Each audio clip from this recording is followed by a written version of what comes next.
satelit Palapa B2 dijual ke perusahaan Yahudi Singtel, pusatnya di Singapura, dijual. Padahal itu jantungnya Indonesia. Makanya ketika Ibu Megawati menyerahkan kepada Pak Jokowi, itu kan cita-cita Pak Jokowi, satelit Palapa akan kita beli kembali. Buktinya apa? Buktinya bohong. Bohong, Pak.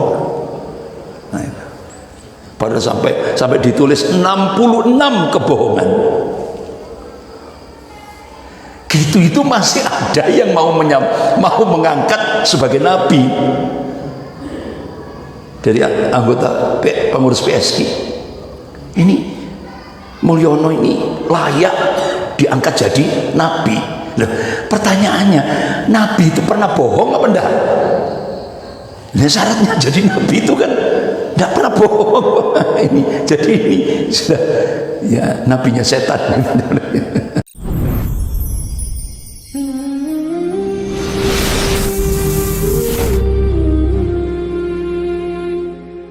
Assalamualaikum warahmatullahi wabarakatuh.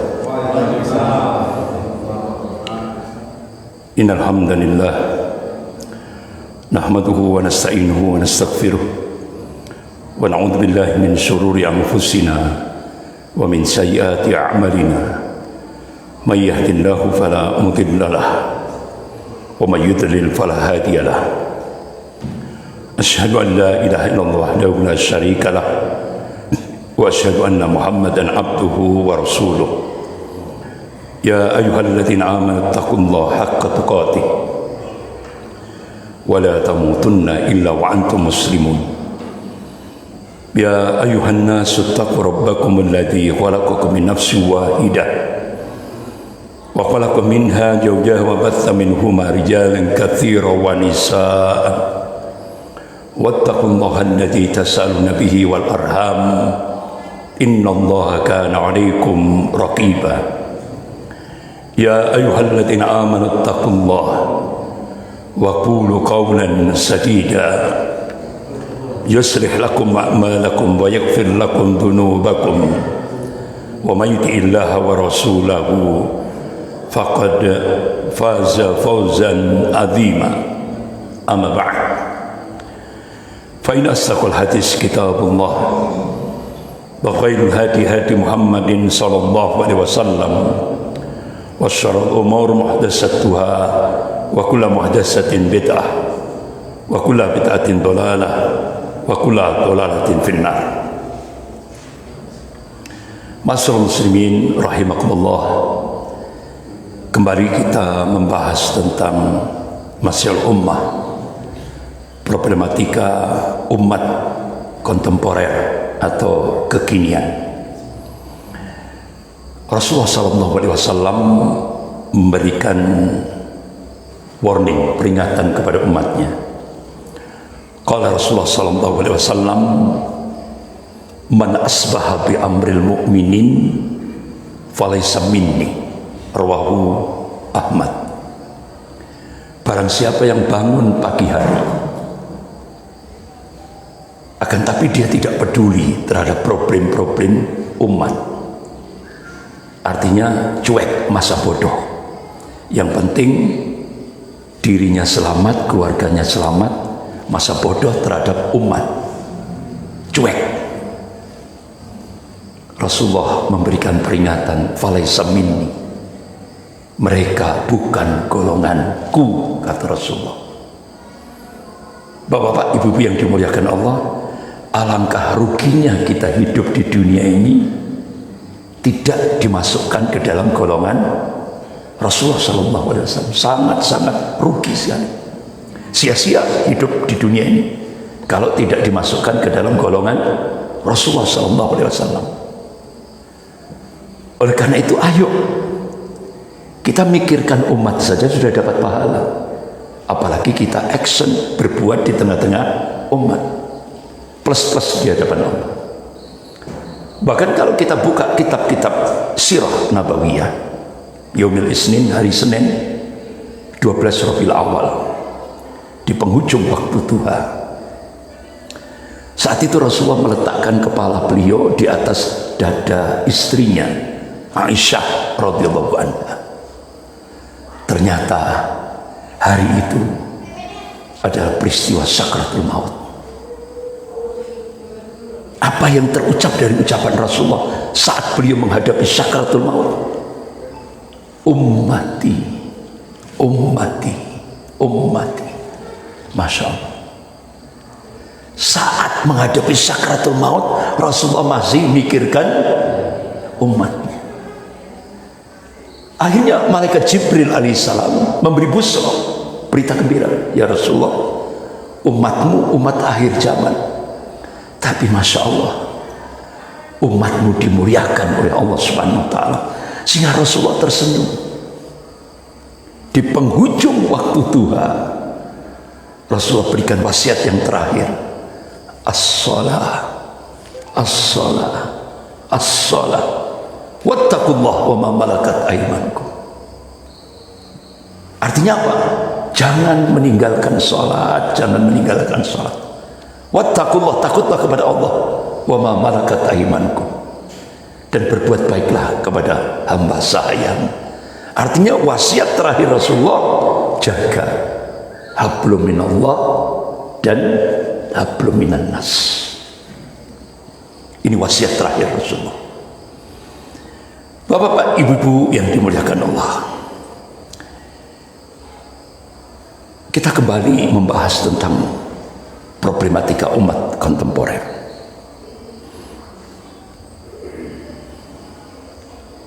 Kemarin di media sosial jadi viral,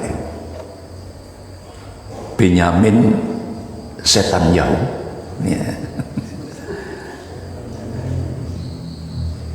muncul di media sosial. Kami akan menghancurkan dua negara, Pakistan, Indonesia. Viral itu di media sosial. Dan targetnya 2025.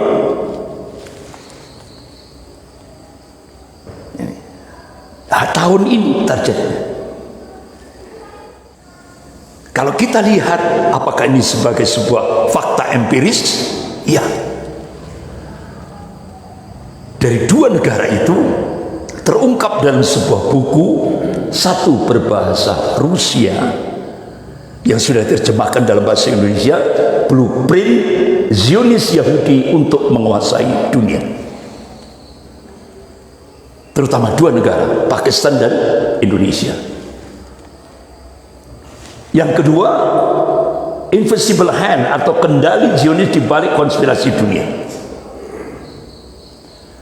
Ternyata dari dua buah buku ini ada 9 strategi yang sudah cukup lama diaplikasikan di dua negara, Indonesia dan Pakistan. Coba kita cek. Strategi pertama, proyek pemiskinan. Sudah terjadi di Indonesia? Sudah. Angka kemiskinan di Indonesia sudah hampir 60% lebih. Danger. Diciptakan, bukan alami. Bahkan pakar ekonomi Amerika, siapa itu namanya, kok lupa saya, John Perkin, dia tulis dalam bukunya An Economic Hitman,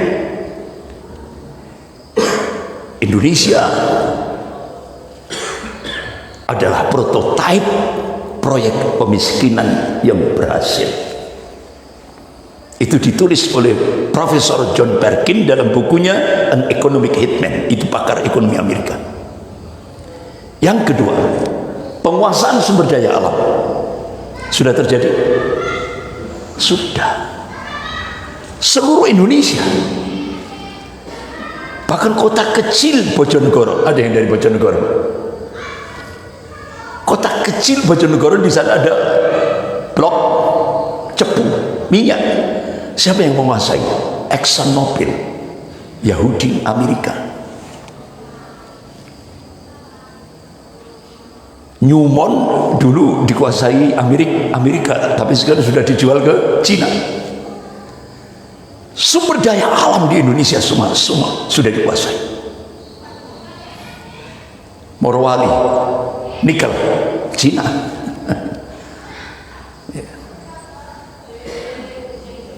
Bapak-bapak, ibu yang dimuliakan Allah. Kemudian yang ketiga, penguasaan aset-aset ekonomi. Hampir 80% aset ekonomi Indonesia sudah dikuasai Yahudi. Penguasaan aset informasi sudah sejak zamannya Presiden Ibu Megawati. Satelit Palapa B2 dijual ke perusahaan Yahudi Singtel, pusatnya di Singapura, dijual. Padahal itu jantungnya Indonesia. Makanya ketika Ibu Megawati menyerahkan kepada Pak Jokowi, itu kan cita-cita Pak Jokowi, satelit Palapa akan kita beli kembali. Buktinya apa? Buktinya bohong. Bohong, Pak. Nah, padahal sampai ditulis 66 kebohongan. Gitu itu masih ada yang mau mengangkat sebagai nabi dari anggota pengurus PSK. Ini Mulyono ini layak diangkat jadi nabi. Loh, pertanyaannya, nabi itu pernah bohong apa enggak? Nah, syaratnya jadi nabi itu kan enggak pernah bohong. Ini sudah ya nabinya setan. Kemudian yang kelima, penguasaan sistem politik dan hukum. Sudah.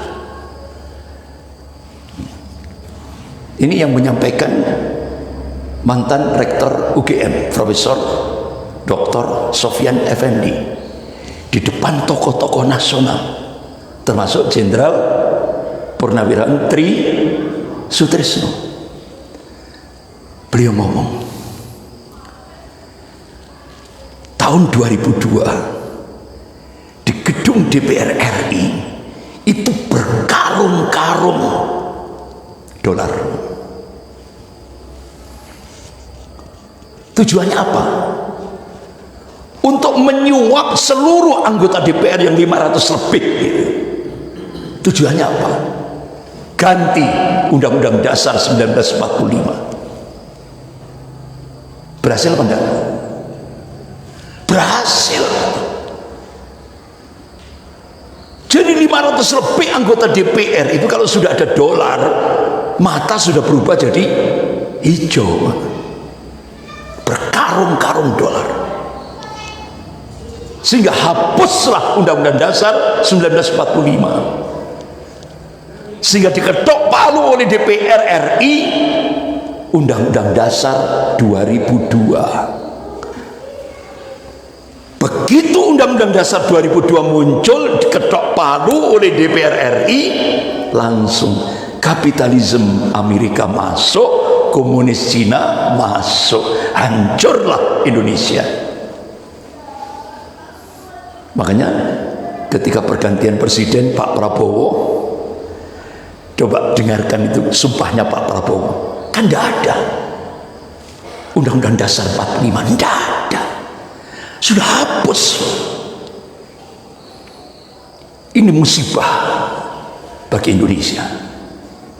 Makanya kenapa Pak Prabowo begitu setelah dilantik jadi presiden, beliau bercita-cita, ayo kembali ke Undang-Undang Dasar 1945 yang asli. Rusak Pak Indonesia dengan Undang-Undang Dasar 2002 ini. Kapitalisme Amerika mencengkram, komunis Cina mencengkram. Gitu. Bahkan sampai ini banyak. Kalau dalam beberapa keputusan hukum itu kan biasanya pasal-pasal itu kan ada kalimat-kalimat gitu. Sampai kata Profesor Sofyan Effendi, mantan rektor UGM, per kalimat itu ada nilai. Per kalimat itu, satu kalimat itu bisa dijual berapa juta. Sampai seperti itu. Jadi ternyata pengkhianat bangsa ini lebih banyak daripada penyelamat bangsa. Kalau waktu kita dijajah Belanda itu, londo ireng ini luwih akeh daripada londo bule. Kemudian penghancuran moral yang keenam. Kemudian penghancuran militansi Islam. Bagaimana strateginya? Umat Islam diberi stigma radikal, garis keras. Kemudian deislamisasi. Apa? Proyek deradikalisasi Islam itu sama dengan deislamisasi. Puncaknya konversi agama. Kolaborasi antara negara-negara barat dan lembaga-lembaga misionaris. Ini. Tapi wa makarallah wallahu khairul makirin. Mereka membuat makar, tapi Allah balas makar mereka, dan Allah sebaik-baik membuat makar. Alhamdulillah, Pak. Tidak jadi. Gagal 2025. Buktinya apa?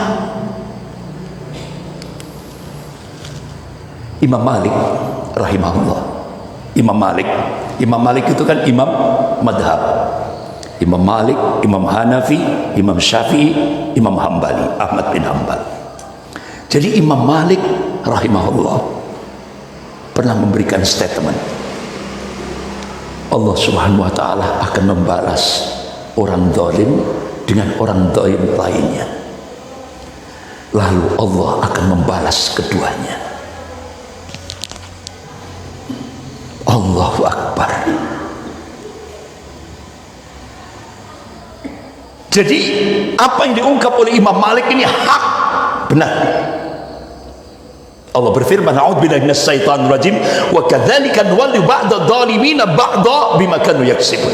Yang demikian ini, kata Allah, aku jadikan sebagian orang zalim dengan sebagian orang zalim saling bentur. Umat Islam Ahlus Sunnah disunahkan untuk bergembira dengan mengucapkan kalimat tahmid, alhamdulillahirabbil alamin. Yang menjadikan orang-orang zalim saling mengalahkan satu sama lain, itulah Allah. Ini sudah. Sehingga akhirnya proyek 2025 Indonesia Pakistan gagal. Alhamdulillah. Berarti Pak, Allah masih cinta pada umat Islam di Indonesia ini.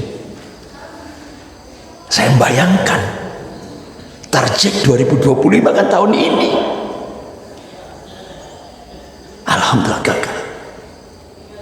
Ini kalau enggak makarnya Allah enggak bisa.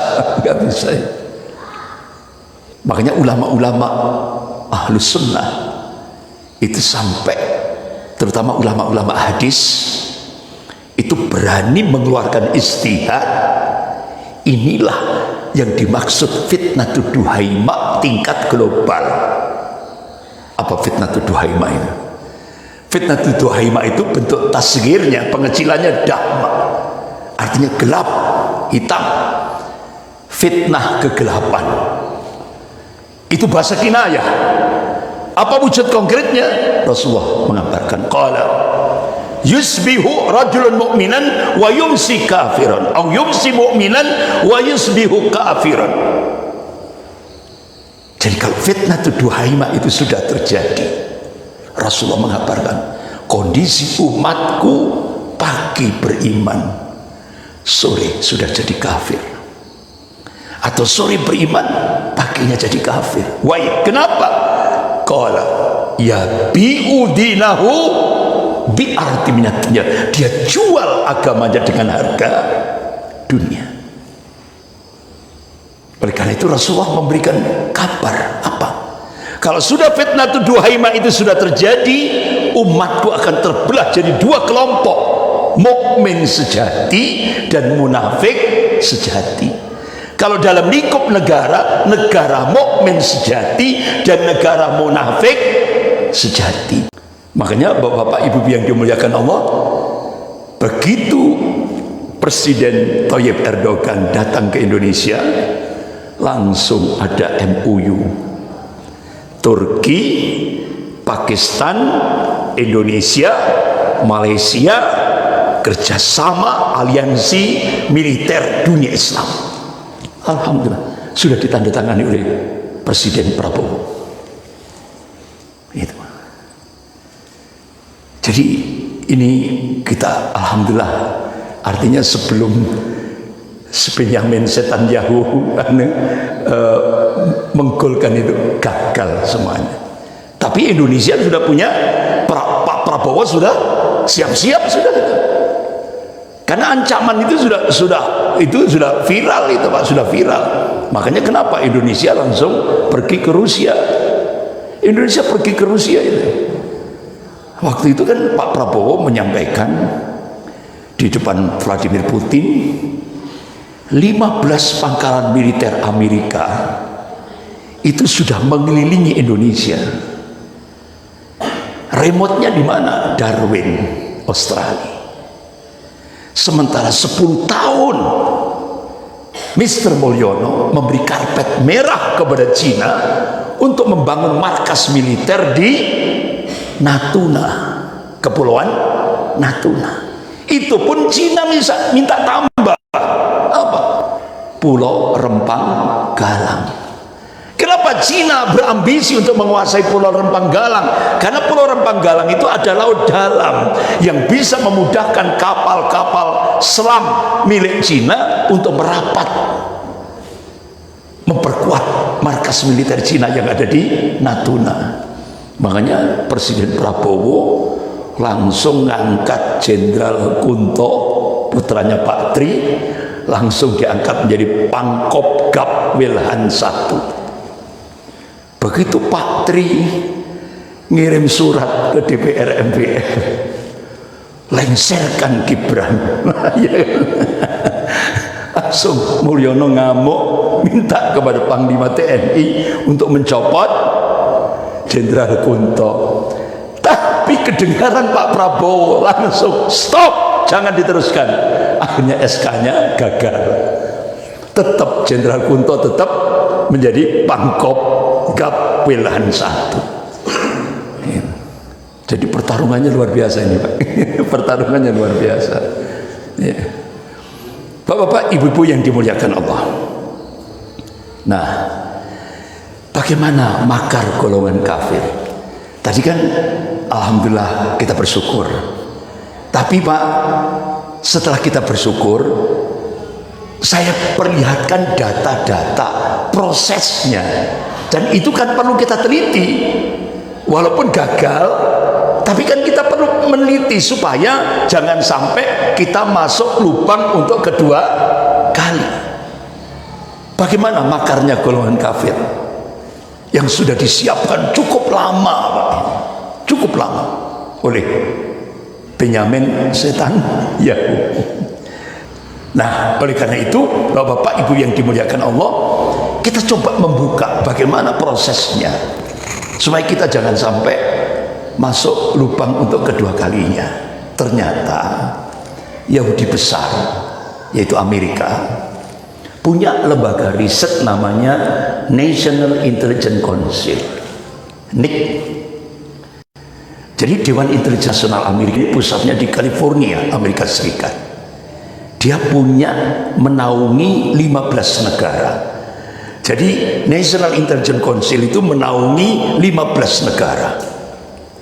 Komandannya Amerika. Nah, merilis sebuah laporan diberi judul Mapping the Global Future, pemetaan masa depan dunia. Akhirnya National Intelligence Council membuat 4 skenario start 2020. Apa? Yang pertama, start 2020, 15 tahun ke depan Cina dan India akan menjadi pemain utama dalam aspek ekonomi dan politik dunia. Benar, benar. Yang kedua, Amerika tetap memimpin dunia. Kenapa? Ditopang oleh APEC, kekuatan lobby Yahudi di Amerika, tetap mengendalikan dunia. Kalau dulu Rothschild dan Rockefeller, sekarang George Soros dan Henry Kissinger, itu elit global. Kalau di Indonesia namanya global predator, kalau bahasa akademiknya elit global. Nah, itu. Kemudian yang ketiga, akan muncul a new Islamic Caliphate start 2020. Akan muncul sebuah pemerintahan Islam global dalam rangka untuk menandingi, memberikan tantangan pada norma-norma dan nilai-nilai global barat. Ternyata benar, Pak. 2020 itu muncul 4 negara. Indonesia, Turki, Pakistan, Malaysia. Makanya Pak Prabowo MOU. Dan ini prediksi ini benar, ini hasil riset ini, Pak. National Intelligence Council. Artinya apa? Kebangkitan dunia Islam tidak bisa dibendung. Itu sudah. Sampai akhirnya Tony Blair sebagai Perdana Menteri Inggris memberi rincian ciri ideologi setan. Yang pertama, menolak legitimasi Israel, menolak keberadaan Israel. Nah, kira-kira siapa yang nolak itu? Seluruh dunia Islam termasuk Indonesia. Bahkan di Indonesia dimasukkan dalam konstitusi negara, yaitu dalam pembukaan Undang-Undang Dasar 1945 alinea pertama, kemerdekaan adalah hak segala bangsa. Oleh sebab itu penjajahan di atas dunia harus dihapuskan karena tidak sesuai dengan peri kemanusiaan dan keadilan. Sampai Presiden Soekarno tahun 1962 mengaplikasikan konstitusi negara Republik Indonesia itu dengan statement, selama belum merdeka, Indonesia wajib berada di garda terdepan melakukan perlawanan terhadap penjajahan. Tertanda 1962, tertanda Presiden pertama Republik Indonesia Soekarno. Gitu. Makanya siapapun Presiden Indonesia, konstitusi negara sudah menegaskan Indonesia wajib berada di garda terdepan untuk memerdekakan Palestina. Itu sudah jadi konstitusi negara kita. Gitu. Pertanyaannya, siapa yang nyusun gitu, Pak? Kan tidak pernah ditulis. Dalam buku sejarah kan tidak pernah ditulis, ya kan? Ternyata asbabul wurudnya pada saat sidang Badan Pendidik Usaha Persiapan Kemerdekaan itu, pidato pertama itu kan Mr. Muhammad Yamin, yang kedua Mr. Supomo, itu pakar konstitusi, kemudian Insinyur Soekarno. Setelah itu 60 anggota Badan Pendidik Usaha Persiapan Kemerdekaan minta kepada 3 ulama, Kiai Haji Mudakir dari Muhammadiyah, Kiai Haji Wahid Hasim dari NU, Kiai Haji Agus Salim dari Serikat Islam untuk menyusun dasar negara Republik Indonesia. Lahirlah Piagam Jakarta. yang sering disebut dengan Jakarta Charter. Itu sejarah. Tapi nggak pernah ditulis dalam buku sejarah. Sopo sing nyusun itu nggak pernah. Itulah ulama kita itu ikhlas, Pak. Ulama-ulama kita itu ikhlas. Nggak perlu ditulis. Yang penting dasar negara sudah dijadikan pijakan sampai hari ini kan. Pembukaan Undang-Undang Dasar 45 itu kan dibaca terus kan tiap hari Senin kalau upacara itu, iya kan? Itu yang nyusun 3 ulama itu, Pak.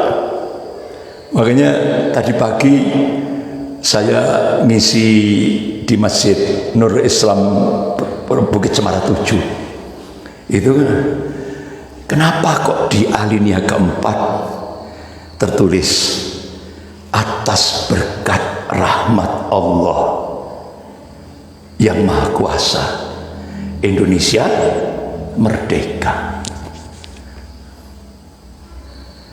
Itu ada asbabul wurud itu, Pak.